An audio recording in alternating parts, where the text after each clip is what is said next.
یہ ایک حادثہ ہے اور حادثے کو کوئی نہیں روک سکتا، لیکن اگر آپ کہ گاڑی کی بریکیں فیل ہوں اور آپ اس گاڑی پر سفر کرنا شروع کر دیں تو حادثہ یقینی ہے۔ بسم اللہ الرحمن الرحیم۔ السلام علیکم ناظرین، امید ہے آپ سب لوگ خیریت سے ہوں گے۔ بہت ہی افسوسناک اور دکھی سٹوری جو کہ کل سے چل رہی ہے کہ دریا سوات کے اندر ایک ہی خاندان کے 16 افراد ڈوب گئے۔ جہاں یہ سٹوری چل رہی ہے، ایک ٹریجڈی چل رہی ہے، دوسری طرف اس ٹریجڈی کو ایکسپلائٹ کرنے کے لیے مختلف سیاسی جماعتوں کے کرندے اور سوشل میڈیا ٹرولز جو ہیں وہ اپنا ہاتھ صاف کر رہے ہیں۔ کوئی یہ کہہ رہا ہے کہ اگر آپ قذافی اسٹیڈیم کے اندر پانی کو سکھانے کے لیے ہیلی کاپٹر استعمال کر سکتے ہیں تو ان 16 لوگوں کی جانوں کو بچانے کے لیے یہ ہیلی کاپٹر استعمال کیوں نہیں ہوا۔ دوسری طرف سے یہ دلیل آ رہی ہے کہ اگر آپ علیمہ خان کو، سوات میں پھنسی ہوئی علیمہ خان کو اگر آپ ہیلی کاپٹر کے تھرو آپ نکال سکتے ہیں تو پھر ان کو کیوں نہیں نکالا گیا۔ پھر خبریں آ رہی ہیں کہ ہیلی کاپٹر کے اندر کھانے کے پی کے سواریاں ہو رہی ہیں وزیر اعلیٰ ہاؤس سے، وہ کام ہو رہا ہے تو یہ کام کیوں نہیں ہوا۔ وزیر اعلیٰ خیبر پختونخوا علی امین گنڈا پور کہتے ہیں کہ جناب میں نے ان کو تمبو تھوڑی پکڑانا تھا بچانے کے لیے، وہاں ادارے ہیں، ادارے اپنا کام کر رہے ہیں۔ دراصل ہوا کیا، کتنے لوگ مارے گئے، کس خاندان کے کتنے لوگ کتنے مقامات پہ پھنسے ہوئے تھے، ان کو کتنے لوگ بچا رہے تھے، اور اصل میں ہوا کیا، کتنا ریسکیو اس حوالے سے لیٹ ہوا، اور اس کے اندر ساری کی ساری ٹریجڈی میں کس کا کتنا قصور ہے۔ اس کے علاوہ اور بہت سی ایسی چیزیں ہیں جس میں مجھے یقین ہے کہ آپ دلچسپی رکھتے ہوں گے۔ محمد محسن کہا جا رہا ہے کہ اس کی فیملی کو حادثہ ہوا اور اس کے بچے پانی کے اندر بہہ گئے۔ پھر خبر یہ آئی کہ جناب اس کی تو سالی بھی تھی اور اس کا جو خامد ہے عبدالسلام وہ باہر خلیجی ممالک کے اندر وہ نوکری کرتا ہے، اور اس کی بیوی اور 2 بیٹیاں اور 1 بیٹا بھی ساتھ گئے ہوئے تھے، اور وہ خود اس لیے نہیں گیا کیونکہ وہ اپنے گھر کی کنسٹرکشن کروا رہا تھا، اور اس کے بعد جو ہے یہ سارے کا سارا معاملہ ہوا اور وہ بچ گیا، وہ رہ گیا۔ عبدالسلام یہ کہتا ہے کہ جناب مجھے جب کسی نے خبر دی کہ میرے سالے یا میرے ہم زلف بیسیکلی میرے ہم زلف جو ہے اس کی فیملی، اس کے بچے ڈوب گئے ہیں، تو ایک دم سے میں ہل گیا کیونکہ میرے بچے بھی اسی کے ساتھ گئے ہوئے تھے۔ دراصل ہوا یہ کہ یہ تقریباً 35 لوگ جو ہیں سیالکوٹ کی تحصیل ڈسکا سے گئے تھے۔ آپ کو پتہ ہے ڈسکا بہت مشہور ہے، خاص طور پہ زارا کی وجہ سے۔ زارا ڈسکا سیالکوٹ کے اندر جو ٹریجڈی ہوئی تھی وہ سب کو پتہ ہے، اور اس وجہ سے ڈسکا کا بتانے کی ضرورت نہیں ہے کہ ڈسکا کہاں ہے اور کیسے ہے۔ اب ہوا یہ کہ سعودی عرب کا جو نوکری کرنے والا عبدالسلام ہے وہ اپنے بچوں سے رابطہ کرنا شروع ہو گیا، اور اس نے کافی کوشش کی کہ کسی بھی طریقے سے اس کے بیوی اور بچوں سے رابطہ ہو جائے، لیکن بیوی اور بچوں سے رابطہ نہیں ہوا۔ جب اس نے اپنے ہم زلف کو فون کیا اور اپنی سالی کو فون کیا تو کہتا ہے کہ وہ رو رہے تھے کہ ان کے بچے پانی کے اندر بہہ گئے ہیں۔ ابھی سارے کا سارا واقعہ ہو رہا ہے لیکن ہمیں یہاں پہ ریسکیو ٹیمیں کہیں بھی نظر نہیں آئیں۔ ایک چیز کو آپ نے مد نظر رکھنا ہے، ابھی ایک بیان آیا ہے کہ 4 افسران کو معطل کر دیا گیا ہے، دفعہ 144 نافذ کر دی گئی ہے، ہوٹلوں کو بند کر دیا گیا۔ یہ ایک وہ کام ہے، ٹیپیکل کام ہے جو سینکڑوں سالوں سے کسی بھی علاقے کے اندر ایمرجنسی یا حادثہ ہونے کے بعد یہ ٹیپیکل ہے کہ اس کو آپ نافذ کر دیں اور آپ اپنی جان چھڑوا لیں۔ اب ہوا یہ کہ یہ لوگ جو ہے 35 افراد، دیکھیں محمد محسن اپنی فیملی کو، اپنے ہمزلف کی فیملی کو اور اپنے دوستوں کی فیملیوں کے ساتھ گیا تھا، اور 35 افراد اس کے ساتھ تھے۔ اب یہاں پہ ہم یہ دیکھ رہے ہیں کہ وہ نکلے تھے ناران اور کاغان کے لیے، راستے میں ہی ان کا فیصلہ تبدیل ہوا اور وہ سوات لے گئے، اور سوات وہاں پہ لے گئے۔ میں اس لیے کہہ رہا ہوں کہ بحیثیت مسلمان ہم یہ یقین رکھتے ہیں کہ ہماری موت ہمیں اس جگہ پہ کھینچ کے لے جائے گی جہاں پہ اللہ تعالیٰ نے ہماری روح کو قبض کرنا ہے، اور یہ سب کچھ آلریڈی پلانڈ ہے۔ اب ہوا یہ کہ ڈوبنے والوں میں کہا جا رہا تھا کہ جی مردان کے لوگ بھی وہاں پہ پھنس گئے. اصل میں آپ کو بھی ون بائی ون بتاتا ہوں کہ کہاں کے کتنے لوگ پھنسے, کتنوں کو بچایا گیا اور کتنے جو ہے وہ مارے گئے.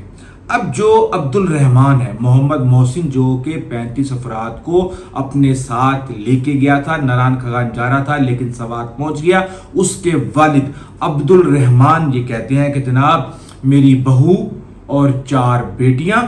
اس کے بعد وہ کہتے ہیں کہ عبد الرحمان کی جو بیٹی اور 4 بیٹیاں, 1 بیٹی, دماد اور 4 بیٹیاں بچے. بقایا اس سے پہلے جو ہے وہ 5 بچے اس کے اندر جاں بھاگ ہو گئے. اور یہ ساری کی ساری صورتحال ہم یہاں پہ دیکھتے ہیں. کہا یہ جا رہا ہے کہ ریسکیو جو ہے وہ تاخیر سے پہنچی. ایک چیز کو ہمیں سمجھنے کی ضرورت ہے, وہ دریائے سوات کے پاس ایک بنایا گیا تھا بند. وہ بند وہاں سے ٹوٹا ہے اور پانی اس طرف آیا ہے. اس کے بعد ہم یہ دیکھتے ہیں کہ وہ ایک ٹیلے کے اوپر کھڑے ہوئے, لیکن وہ ٹیلا جو تھا وہ ریت اور پتھروں کا, وہ جو پیبلز جن کو کہتے ہیں, جو کہ ایک سمندری دریائی راستوں کے اندر ہی پڑے ہوئے ہوتے ہیں, ریت اور چھوٹے چھوٹے پتھر مل کے کوئی بھی ٹیلا بنا لیتے ہیں. یہ اس ٹیلے کے اوپر کھڑے ہوئے تھے اور جیسے جیسے پانی کا بہاؤ بڑھ رہا تھا ویسے ویسے وہ ریت اور پتھر جو ہے وہ پانی کے ساتھ بہہ رہے تھے. اب آپ ٹریجڈی دیکھیں کہ ایک خاندان کے 16 افراد ایک دوسرے کا ہاتھ تھامے وہاں پہ کھڑے ہوئے تھے اور ایک ایک کے نیچے سے زمین کھسک رہی تھی. آپ بے بسی کا عالم دیکھیں کہ آپ اس کا تصور بھی نہیں کر سکتے کہ وہ آخری مومنٹس ان کے اوپر کیسے گزری ہوں گی. کہا یہ جا رہا ہے کہ لوکلز نے کوشش بھی کی, کچھ کشتی بھی چلانے کی کوشش کی پیچھے سے کہ وہاں پہ آ کے ان کو کسی بھی طریقے سے کر لیا جائے, لیکن وہ اس کے اندر بالکل ناکام رہے. اور وہاں پہ ان کے پاس نہ سہارا تھا, نہ پاؤں جمانے کی جگہ تھی, اور اس طرح پانی ان کو اپنے ساتھ لے کے نکل لیا. اب ہوا کیا کہ جو ریسکیو ٹیم ہے اس کو 9:39 پر فون کیا گیا کہ جناب یہاں پہ یہ مسئلہ ہو چکا ہے. اب مختلف مقامات پر 70 افراد پھنسے ہوئے تھے اور 120 افراد وہاں پہ ریسکیو کرنے والے تھے. 19 لوگ جو بہہ گئے ہیں وہ ہے سوات بائی پاس کے پاس بہے ہیں, جبکہ کہا جاتا ہے کہ تختے بند کے مقام پہ 4 لاشیں نکالی گئیں. امام ڈھیری کے مقام پہ 22 کو ریسکیو کیا گیا. غل گئی کے مقام پہ 2 پھنسے ہوئے تھے, 1 کو بچا لیا گیا اور 1 پانی میں بہہ گیا. مایار کے مقام پر 7 لوگ پھنسے ہوئے تھے, 4 کو ریسکیو کر لیا گیا, باقیوں کی تلاش جاری ہے. کھپنجی گرام کے مقام پر 1 جو ہے اس شخص کی تلاش جاری ہے, اور ہم خیلا مٹا کے مقام پہ 20 افراد تھے, وہاں پہ ان سب کو ہی ریسکیو کر لیا گیا. اب یہاں پہ سوال جو میں شروع میں بات کر رہا تھا کہ بھائی کہاں تھی فلڈ وارننگ, کہاں تھی ضلعی انتظامیہ, کہاں تھی پولیس, کہاں تھی ٹورزم پولیس, کہاں تھا ریسکیو 1122, کہاں تھا سیول ڈیفنس, اور کہاں تھا محکمہ آبپاشی. یہ سارے لوگ کہاں پہ تھے, یہ کیا کر رہے تھے؟ کیا ان کو یہ نہیں پتا تھا کہ یہ سارے کا سارا معاملہ ہونے والا ہے؟ اور یہ یہاں پہ پہلی دفعہ نہیں ہوا. ہم نے یہ دیکھا کہ 2022 کے اندر ضلع کوہستان کے اندر ایک پتھر کے اوپر کھڑے ہوئے 5 جو کزنز ہیں وادی دبیر کے اندر نظر آئے کہ وہ بے بس تھے, اور ان میں سے ایک شخص نے رسی پکڑ کے ہمت کی, وہ بچ گیا, بقایا 4 کو پانی ساتھ ہی بہا کے لے گیا. اس کے بعد 2022 کے اندر ہی سوات کے اندر ہوٹل ہنی مون ہم نے دیکھا, اس کی تباہی کے مناظر دیکھے کہ کس طرح وہ کاغذ کی کشتی کی طرح پانی کے اندر بہہ گیا. اور اس وقت ہم نے یہ بات کی تھی کہ دریا کبھی بھی اپنی زمین کے اوپر قبضہ کرنے نہیں دیتا, اور دریا اپنی زمین کبھی نہ کبھی چھڑوا لیتا ہے. تو بہرحال ہم نے وہ واقعہ بھی دیکھا, اور اس وقت بڑی باتیں کی گئیں کہ جن ناجائز تجاوزات ہو گئی, فلاں ہو گیا, ڈمکا ہو گیا, اور انسانی جانوں کا نقصان ہو گیا. اسی طرح ہم یہ دیکھتے ہیں کہ 2010 میں بھی سوات کے اندر بہت زیادہ تباہی آئی تھی. ایک سمپل سی بات ہے, آپ کو پتا ہے کہ پاکستان کے اندر بارشوں کا ایک مونسون کا سیزن ہے کہ مئی کے مہینے سے لے کے اگست تک یہ بارشیں آنی ہیں, ریلے آنے ہیں, سیلاب آنے ہیں. تو ہمارے یہ جو انتظامیہ ہے اور جو سٹرکچر ہے جس کو علی امین گنڈا پور یہ کہتے ہیں کہ جناب ہم نے تمبو تو نہیں دینے تھے، ایک پورے کا پورا ادارہ ہے وہ کام کر رہا ہے، تو دراصل بات یہ ہے کہ وہ ادارہ کام نہیں کر رہا، وہ ادارہ سو رہا ہے، اور ان کو 9 مہینے سوتے سوتے اگلے 3 مہینے ان کو جاگنے میں لگ جاتے ہیں، اور جب وہ جاگتے ہیں تو بہت سا نقصان ہو چکا ہوتا ہے۔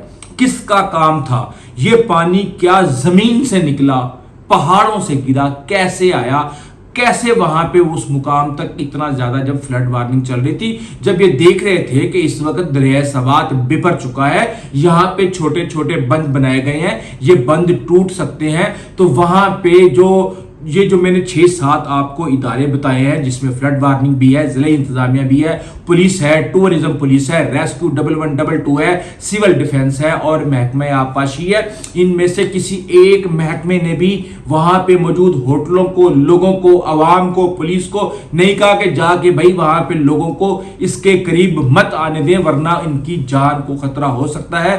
کسی نے نہیں کہا، کسی نے نہیں کہا۔ بہرحال دیکھیں، جب 242 لوگ انڈیا کے اندر ڈوب کر مر گئے تھے تو کہا گیا تھا کہ یہ ایک حادثہ ہے، یہ ایک حادثہ ہے اور حادثے کو کوئی نہیں روک سکتا، لیکن اگر آپ کی گاڑی کی بریکیں فیل ہوں اور آپ اس گاڑی پر سفر کرنا شروع کر دیں تو حادثہ یقینی ہے، اور احتیاطی تدابیر اسی لیے بتائی جاتی ہیں تاکہ ان حادثوں کو اوائڈ کیا جا سکے۔ اور دوسری طرف کہ جناب انہوں نے ناران کا گان جانا تھا، موت ان کو کھینچ کے سوات لے گئی، ان میں سے جس نے بچنا تھا وہ بچ گئے، اور جس کو اللہ تعالیٰ نے روح قبض کرنی تھی وہ کر لی۔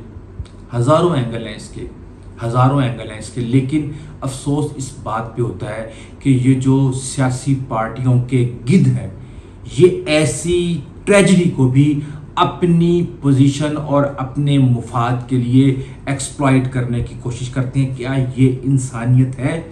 میں یہ سمجھتا ہوں کہ اس طرح کے لوگوں کو جو آپ کو گمراہ کر رہے ہوں ان کو فوری طور پہ جو ہے ایسے ان کو بلاک کرنا چاہیے کہ دوبارہ کبھی ان کی ویڈیو یا ان کے کمنٹس آپ کے سامنے آ نہ پائیں، کیونکہ وہ آپ کے جذبات سے، آپ کی نفسیات سے اور آپ کے خوف سے، آپ کے اللہ کے ڈر سے، وہ سب چیزوں سے آگاہ ہے، اور وہ ان تمام صورتحال اور کیفیت کو ایکسپلائٹ کرنے کی کوشش کرتے ہیں۔ یہ ہے آج کا سچ۔ ابھی تک کے لیے اتنا ہی۔ اگر آپ نے اس چینل کو ابھی تک سبسکرائب نہیں کیا تو ضرور کیجیے گا، لائک کیجیے گا۔ آپ کو ویڈیو پسند آئی ہے نہیں آئی کمنٹس ضرور کیجیے گا تاکہ ہمیں اپنی اصلاح کا موقع ملے۔ ابھی تک کے لیے اتنا ہی۔ اللہ حافظ۔